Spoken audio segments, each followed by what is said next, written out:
So, what are your thoughts on occult in entertainment, specifically in movies, even popular movies that are geared to children like Harry Potter?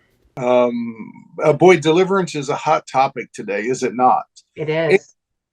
um, all kinds of different methods and everything else. So let me throw out the goal that uh, to answer that question. What do I think about Harry Potter?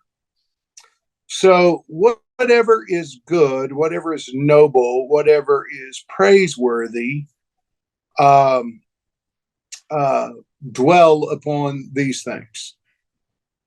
So the goal is to always transform our minds. Okay, so now I will. My personal thoughts on Harry Potter is, and many people would disagree with me, maybe even get a little punchy about it. But it would be my same thoughts about Dungeons and Dragons and Ouija boards.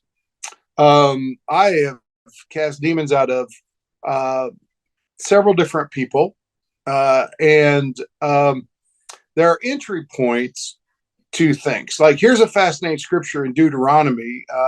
Can't remember if it's chapter 7, somewhere in Deuteronomy, maybe maybe 7:26, but you can check that. It says, "Do not bring a detestable item into your home, or you will become like it." So things like pentagrams, things like witchcraft, they become seductive opening doors. And I'm not saying you're going to get demonized because you have watched a Harry Potter movie. Years ago, I watched several of them. So now, if I participate in something in ignorance, like a Ouija board, the easy deliverance is to denounce it. And so we have to understand, boy, the word possession is what I would say a controversial translation that happened in the King James because it indicates ownership. And so Satan doesn't own anything until you die without Christ. He doesn't even in hell own your soul. He himself is in prison. He doesn't own anything. So controlled dematozoi is a different word. So there's different levels of control. So many Christians who watch things like Harry Potter, play with Ouija boards, tarot cards, um, things like that, where some people would say it's just a board game, or Dungeons and Dragons, Harry Potter's just a movie. What's the difference between that? Is Harry Potter is a movie, an agenda about the occult and about witchcraft, and unfortunately, it opens a door to especially many young people to go be seduced into find out more witchcraft and occult things and warlocks and all this kind of stuff. So here's the goal. As a Christian, I tell people this all the time. You can be a Christian, and they say, "Well, do you think a Christian can be demon possessed?" I say no, but I think they can be controlled. I think they can have issues of addiction, still be a Christian, having a hard time conquering it. Those things make us aware that things come from not just your will, which can be, you can just say, well, I'm going to participate in this and sin, but then much of the battle is invisible that we're told in scripture. So it alerts us to the fact that you can own the house and still be saved, but you can open a window. And if you open a window to your house, you still own it, but rats can come in and multiply and invade your house. So I would advise parents and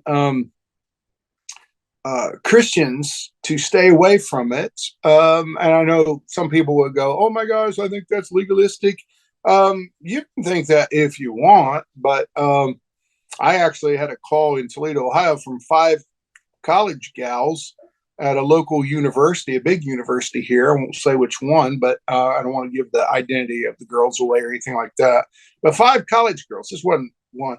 And so they were having like supernatural, what people would call, haunted or objects flying off the wall, doors slamming on their own. A boyfriend whacks out and cheats on his girlfriend. The other girl's in a car wreck. It all happened within a matter of like a couple of weeks, and they were freaking out. And imagine this: it's not one girl hearing bumps in the night; it's five.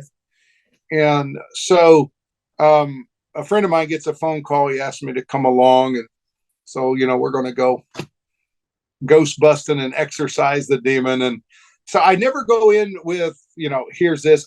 We sit down with the girls, and literally for 3 hours, I just shared the gospel and testimonies of Jesus.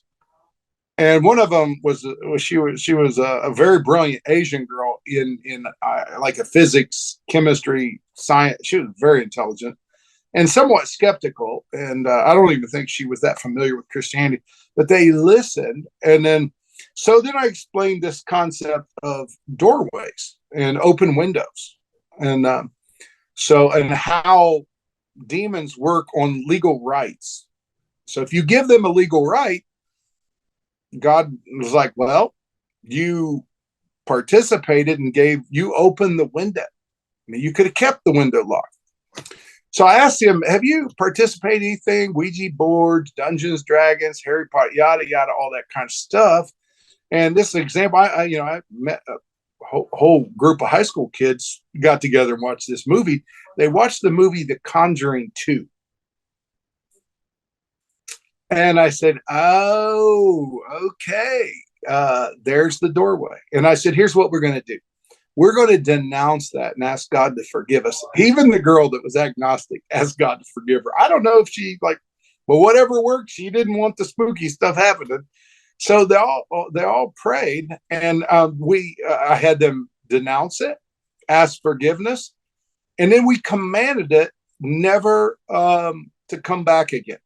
So we get a phone call 2 weeks later, and the one girl who had made the phone call, who was a Christian, but she had kind of got away from mom and dad at the university, and you know what happens, right? So she calls back and she goes, "Thank you so much for coming over. Nothing has happened since you guys come over and talked and prayed. We're so grateful." And to this day, they have lived happily ever after in a non-haunted house. So, yeah. But you can open up doors, and people don't realize it. I mean, you can be a Christian, put a pentagram around your neck, and then it's going to get uncomfortable because you give them legal rights to things. So remember, Satan comes as an angel of light. You think, oh, this is good entertainment, or it's just a scary movie, and yada yada. So, yeah, I would advise you focus. There's a lot of other good movies and things. You don't have to, America seems to be quite fascinated with horror, don't they? Yeah. And you can't even go into bookstores now without seeing tarot cards, and millions of people use Ouija boards to talk to the dead. And there again, that verse in Deuteronomy says, don't bring it into your home, you'll become like it. But because I wanted to hear people that listen to this, that I mean, years ago as a pastor, because I'm a movie buff. So, I've seen Texas Chainsaw Massacre. I've seen Freddy. I saw the Underworld series. Who is the chick that fell in love with the vampire and a werewolf? I saw all things. I saw Harry Potter. And then here's what's funny. I can look back now, and I had been experiencing some things in ministry and stuff like, oh, well, I mean, I won't go into those stories, but there was some tragedies that but I say that because even in the process where I thought, oh, so what? You watch a vampire movie or whatever. But I've learned about open doors, and so I say that where you don't have to go, oh, this is a guy that he grew up in a very legalistic church, and we have authority in Jesus' name. But we also have the authority to open doors in our house. And so better to get the rats out, better to lock the windows, get all the rats out, and you keep giving into those things, they multiply. So Yeah, you don't want people to hear. Yeah, when I was younger, even as a pastor, I watched those. In the movies with a bucket of popcorn, give me an excuse to go relax, and then so yeah, I've just replaced it. I'll say this just yesterday, my wife and my daughter and I went and saw a movie, a Christian movie that a lot of people haven't heard about. Dennis Quaid is in it, and it's called The Hill. And it is a story about a Major League Baseball player who had a call of God on his life to be a baseball player, but he had a leg and spine disease. He had braces on his legs, which made it impossible. And he literally became a major leaguer. And his dad had never been to one of his games because he was a preacher and believed baseball was an idol. Great story. Go see it. It's called The Hill. Yeah, it's way better than anything that vampires and werewolves will give you.